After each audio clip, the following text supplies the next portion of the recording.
오늘 하나님께서 우리에게 주시는 말씀은 마태복음 17장 14절에서 27절입니다. 마태복음 17장 14절에서 27절을 교독하겠습니다. 제가 먼저 14절을 봉독합니다. 그들이 무리에게 이르매 한 사람이 예수께 와서 꿇어 엎드려 이르되 주여 내 아들을 불쌍히 여기소서. 그가 간절로 심히 고생하여 자주 불에도 넘어지며 물에도 넘어지는지라. 내가 주의 제자들에게 데리고 왔으나 능히 고치지 못하더이다. 예수께서 대답하여 이르시되 믿음이 없고 배역한 세대여, 내가 얼마나 너희와 함께 있으며 얼마나 너희에게 참으리요. 그를 이리로 데려오라 하시니라. 이에 예수께서 꾸짖으시니 귀신이 나가고 아이가 그때부터 나으니라. 이때 제자들이 조용히 예수께 나와 이르되 우리는 어찌하여 쫓아내지 못하였나이까. 이르시되 너희 믿음이 작은 까닭이니라. 진실로 너희에게 이르노니 만일 너희에게 믿음이 겨자씨 한 알만큼만 있어도 이 산을 명하여 여기서 저리로 옮겨지라 하면 옮겨질 것이요 또 너희가 못할 것이 없으리라. 갈릴리에 모일 때 예수께서 제자들에게 이르시되 인자가 장차 사람들의 손에 넘겨져 죽임을 당하고 제3일에 살아나리라 하시니 제자들이 매우 근심하더라. 가버나움에 이르니 반세계를 받는 자들이 베드로에게 나와 이르되 너희 선생은 반세계를 내지 아니하느냐. 이르되 내신다 하고 집에 들어가니 예수께서 먼저 이르시되 시몬아 내 생각은 어떠하냐. 세상 임금들이 누구에게 관세와 국세를 받느냐. 자기 아들에게냐 타인에게냐. 베드로가 이르되 타인에게니이다. 예수께서 이르시되 그렇다면 아들들은 세를 면하리라. 함께 읽겠습니다. 그러나 우리가 그들이 실족하지 않게 하기 위하여 내가 바다에 가서 낚시를 던져 먼저 오르는 고기를 가져 입을 열면 돈 한 세겔을 얻을 것이니 가져다가 나와 너를 위하여 주라 하시니라. 아멘. 할렐루야. 오늘은 믿음으로 승리하는 삶이라는 제목을 가지고 여러분과 함께 나누기를 원합니다. 오늘 본문은 참으로 대조적인 장면을 우리 앞에 펼쳐 보입니다. 산 위에서는 예수님의 신성이 찬란하게 드러나는 영광의 사건이 있었지만 산 아래에서는 귀신 들린 아이를 고치지 못해 당황하고 있는 제자들의 연약한 모습이 있었습니다. 한쪽에서는 하나님의 영광이, 또 다른 한쪽에서는 인간의 무력함이 자리하고 있음을 우리에게 보여주고 있습니다. 이 장면은 단지 그 시대 제자들의 이야기만이 아닙니다. 우리 역시 예배의 자리, 은혜의 자리에서는 하나님의 영광을 고백하지만 삶의 현장으로 내려오면 문제 앞에서 믿음이 흔들리고 낙심할 때가 얼마나 많습니까? 기도하고도 두려워하고 또 말씀을 듣고도 현실 앞에 작아지는 우리의 모습이 바로 산 아래 제자들의 모습과 닮아 있습니다. 주님께서는 그런 제자들을 책망하시면서도 외면하지 않으셨습니다. 믿음 없는 세대를 탄식하시면서도 그 아이를 고쳐주셨고 따로 제자들을 불러 살아있는 믿음이 무엇인지 가르쳐 주셨습니다.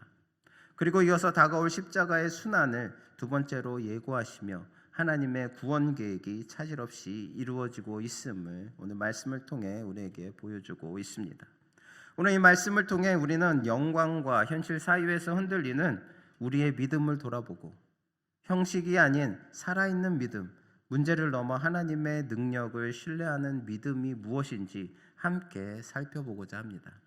주님의 책망 속에 담긴 사랑을 깨닫고 또 십자가를 향해 나아가는 주님의 발걸음 속에서 참된 제자의 길을 발견하는 은혜의 시간이 되시기를 바랍니다. 오늘 본문 말씀 14절에서 15절을 보면 한 아버지가 고통 중에 있는 아들을 데리고 예수님께 나옵니다. 그는 무릎을 꿇고 간절히 호소합니다. 내 아들이 간질로 심히 고생하나이다. 자주 불에도 넘어지며 물에도 넘어지나이다. 병행 구절인 누가복음 9장 39절은 그 아이가 귀신 들렸다고 증언하고 또 마가복음 9장 17절은 벙어리 귀신이라고 더 구체적으로 밝히고 있습니다. 이를 종합해 보면 이 아이는 단순한 육체적 질병을 넘어 악한 영의 억압 아래에서 거품을 물고 경련하며 불과 물에 넘어지는 처절한 고통을 겪고 있었던 것입니다. 그리고 이어서 16절에서 그 아버지는 안타까운 고백을 합니다. 내가 주의 제자들에게 데리고 왔으나 능히 고치지 못하더이다. 여기서 말하는 제자들은 예수님께서 세 제자와 함께 산 위에 올라가신 동안 산 아래에 남아있던 9명의 제자들입니다. 그들은 이미 주님께로부터 권능을 받은 사람들이었습니다. 그러나 지금은 많은 무리들 앞에서 또 서기관들의 조롱과 힐책 속에서 한 아이조차 고치지 못한 채 난처한 상황에 놓여 있습니다. 병행구절인 마가복음 9장 14절은 그들이 서기관들과 변론하고 있었다고 전합니다. 능력을 나타내야 할 자리에서 오히려 논쟁과 수치의 자리에 서 있었던 것입니다. 사실 그들은 이미 주님께 부름받을 때 더러운 귀신을 쫓아내며 모든 병과 약한 것을 고치는 권능을 받았습니다. 실제로 복음을 전하며 병을 고친 경험도 있었습니다. 그런데 왜 지금은 실패하고 말았습니까? 주님께서는 그 이유를 분명히 말씀하셨습니다. 오늘 본 말씀 20절을 보니까 믿음이 부족했고 또 마가복음 9장 29절을 보니까 기도를 게을리 했기 때문이었습니다. 능력은 받았지만 그 능력을 유지하고 자라게 하는 경건과 기도의 자리를 소홀히 했던 것입니다. 이 모습은 오늘 우리의 모습이 될 수 있습니다. 하나님께서는 각 사람에게 은사와 능력을 주셨다고 말씀하십니다. 또한 믿는 자에게는 표적이 따를 것이라고 약속하셨습니다. 그럼에도 불구하고 우리는 때로 숫자는 많아지지만 능력은 약해지는 그런 시대에 살아가고 있습니다. 그 이유가 무엇이겠습니까? 이미 받은 은사와 은혜를 소중히 여기지 않고 기도와 말씀의 자리에서 점점 멀어지기 때문입니다. 사랑하는 성도 여러분, 은사는 한 번 받았다고 자동으로 유지되는 것이 아닙니다. 기도와 순종, 또 말씀 묵상과 경건의 삶 속에서 더욱 자라고 견고해지는 것입니다. 믿음은 직분이 올라갈수록 식어야 하는 것이 아니라 오히려 더 깊어지고 뜨거워져야 합니다. 주님은 경건을 잃어버린 상태를 방치할 때 더 심각한 결과가 올 수 있음을 경고하셨습니다. 그러므로 우리는 제자들의 실패를 본보기로 삼아야 합니다. 이미 받은 은혜를 당연하게 여기지 말고 더욱 감사함으로 가꾸어 나아가야 합니다. 기도의 무릎을 지키고 말씀 앞에 자신을 세우며 성령님의 도우심을 구할 때 주님께서 맡기신 그 사명을 능히 감당할 수 있습니다. 우리 모두가 받은 은사와 또 축복을 잘 지키고 더욱 풍성히 하여 주님의 나라 확장에 귀하게 쓰임받는 복된 성도님들 되시기를 바랍니다. 오늘 본 말씀 17절을 보시겠습니다. 17절에서 주님은 탄식하며 말씀하십니다. 믿음이 없고 패역한 세대여 내가 얼마나 너희를 참으리요. 이 말씀은 단순히 꾸중이 아닙니다. 병자를 고치지 못하고 당황하는 제자들, 그리고 이를 둘러싸고 믿음 없이 구경하며 논쟁하던 무리들의 영적 상태를 보시고 터져나온 주님의 통분이요 또 거룩한 슬픔입니다. 변화산 위에서 영광의 빛을 드러내셨던 주님께서 산 아래에서는 믿음이 없는 세대를 향해 깊은 탄식을 하신 것입니다. 영광과 탄식의 한 장면 안에 공존하고 있습니다. 이 장면은 우리에게 중요한 사실을 일깨워 줍니다. 흔히 우리는 믿음이 좋으면 항상 기쁘고 평안하기만 하다라고 생각합니다. 물론 믿음은 우리에게 참된 기쁨과 평안을 줍니다. 그러나 성경이 말하는 믿음은 현실을 외면하는 낙관이 아니라 오히려 믿음이 깊어질수록 영적 감각이 예민해져 죄와 불신, 또 고통과 타락을 더욱 선명하게 보여줍니다. 주님께서 분노하시고 탄식하신 이유는 세상이 주님을 거부하고 믿지 않았기 때문입니다.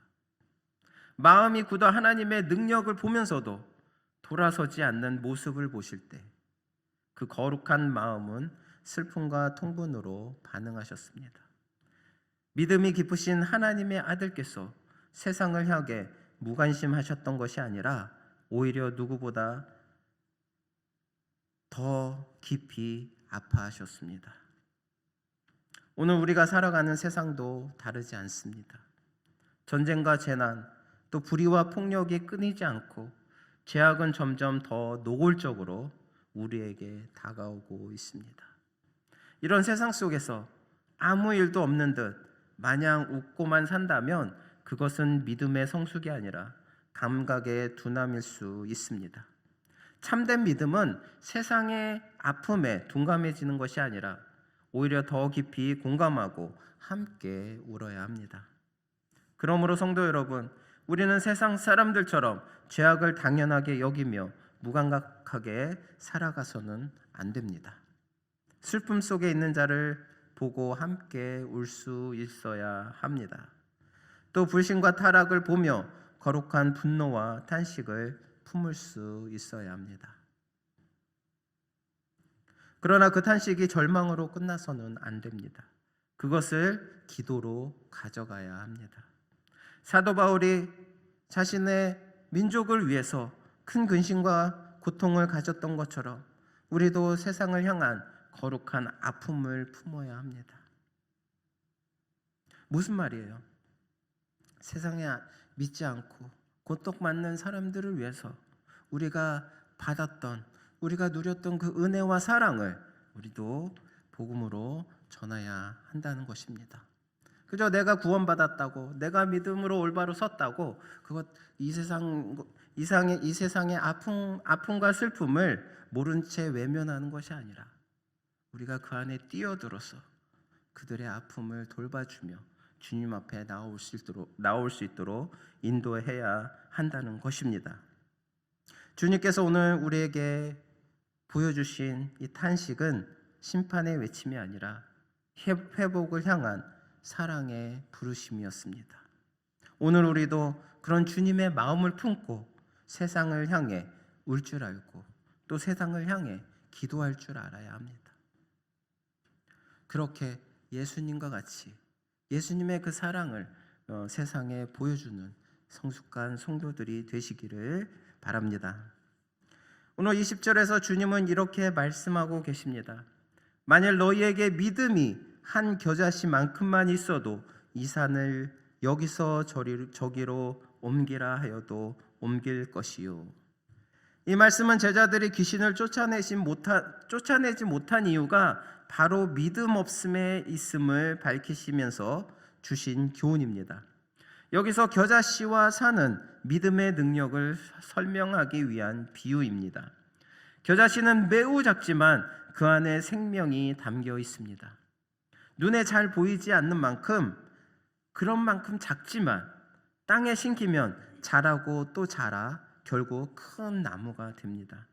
주님께서 강조하신 것은 믿음의 양이 아니라 믿음의 생명력입니다.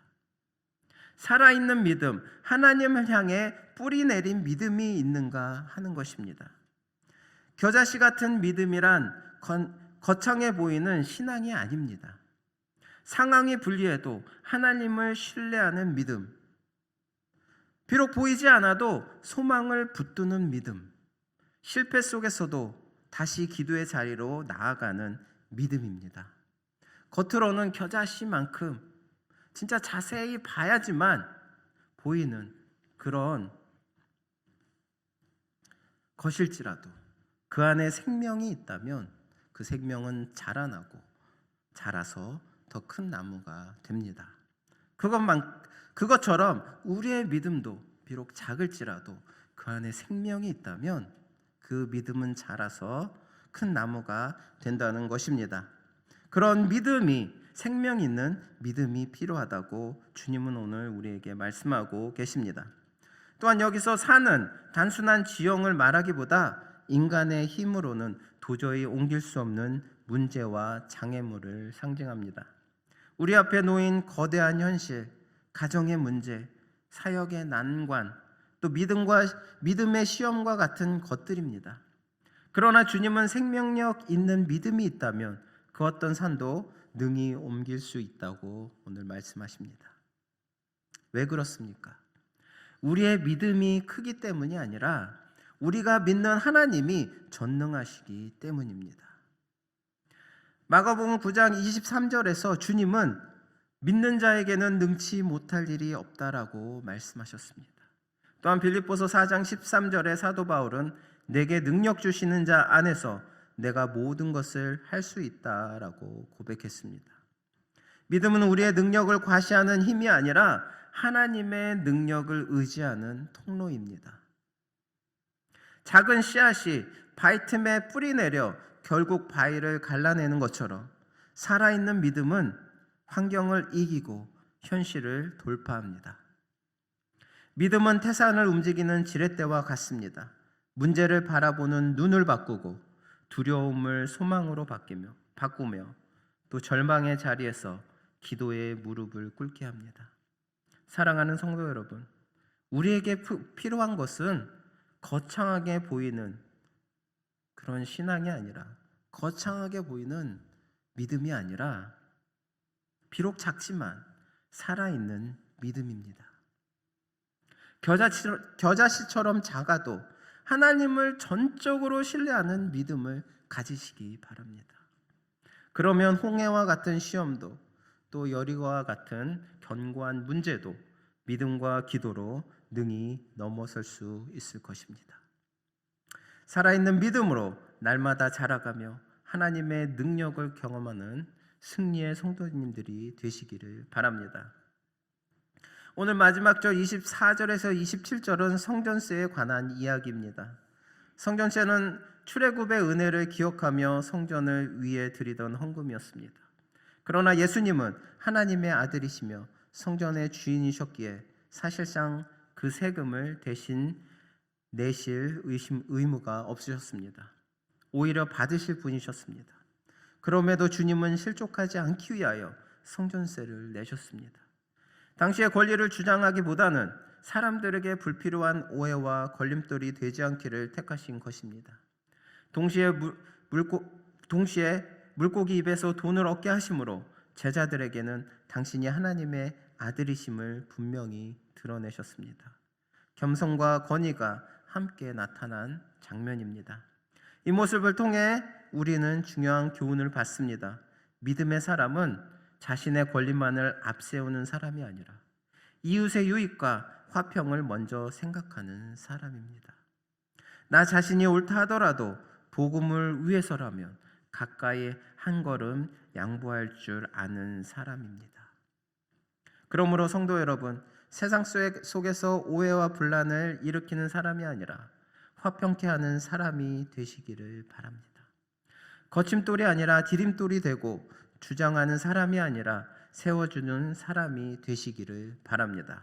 그럴 때 우리의 삶은 자연스럽게 그리스도를 드러내는 통로가 될 것입니다. 사랑하는 성도 여러분, 우리는 입술로는 하나님을 믿는다고 고백하면서도 삶의 현장에서는 능력 없는 모습으로 머물러 있을 때가 너무나 많이 있습니다. 그 이유는 믿음이 없어서라기보다는 믿음의 생명력이 없기 때문일지도 모릅니다. 믿음의 모양은 있으나 하나님을 전적으로 신뢰하며 순종하는 실제가 부족한 것입니다. 이런 형식적인 믿음은 우리를 담대하게 세우지 못하고 문제 앞에서 쉽게 흔들리게 만듭니다. 이제 우리는 살아있는 믿음을 회복해야 합니다. 하나님을 향해 뿌리 내린 믿음, 약속을 붙들고 순종하는 믿음, 환경보다 하나님을 더 크게 보는 믿음 말입니다. 아브라함은 보이지 않는 약속을 붙들고 떠났고, 모세는 홍해 앞에서 하나님의 구원을 선포했으며, 또 여호수아는 여리고성 앞에서 하나님의 말씀에 순종하여 나아갔습니다. 그들의 믿음은 크기 때문이 아니라 살아있었기 때문에 역사했습니다. 하나님을 전적으로 의지하는 생명력 있는 믿음이었기 때문이었습니다. 사랑하는 성도 여러분, 우리 앞에도 여전히 산과 같은 문제들이 놓여 있습니다. 그러나 믿음이 살아있다면 우리는 결코 주저앉지 않을 것입니다. 살아있는 믿음은 우리를 다시 기도의 자리로 이끌고 다시 말씀을 붙들게 하며 다시 일어나 전진하게 만듭니다. 그리고 결국 하나님의 능력을 경험하게 되는 것입니다. 이제 형식적인 신앙에 머물러 있지 마시기 바랍니다. 습관적인 고백을 넘어서 실제로 하나님을 의지하는 믿음으로 나아가시기 바랍니다. 그러할 때 우리 앞에 어떤 장애가 놓인다 할지라도 능히 극복하고 하나님께 영광 돌리는 승리의 삶을 살게 될 것입니다. 주님께서 오늘 이 시간 우리 모두에게 겨자씨처럼 작아도 살아 움직이는 믿음, 날마다 자라고 역사하는 믿음을 허락해 주셨습니다. 오늘 하루도 살아 역사하는 믿음 붙들며 승리하시는 저나 여러분 되시기를 바랍니다. 기도하시겠습니다. 사랑과 은혜가 풍성하신 하나님 아버지, 오늘 말씀을 통해 우리의 믿음을 돌아보게 하시니 감사합니다. 형식적인 신앙이 아니라 살아있는 믿음을 주시옵소서. 겨자씨처럼 작을지라도 하나님을 온전히 신뢰하는 믿음으로 우리를 세워 주시옵소서. 기도를 게을리했던 모습을 용서하여 주시고 성령으로 충만하게 하셔서 우리 앞에 놓인 모든 상과 같은 문제들을 믿음으로 이기게 하여 주시옵소서. 세상의 어떠한 유혹에도 흔들리지 않고 말씀에 굳게 서서 온전히 우리의 삶이 주님께 영광이 되게 하여 주시옵소서. 이 모든 말씀 우리 주 예수 그리스도의 이름으로 기도드립니다. 아멘.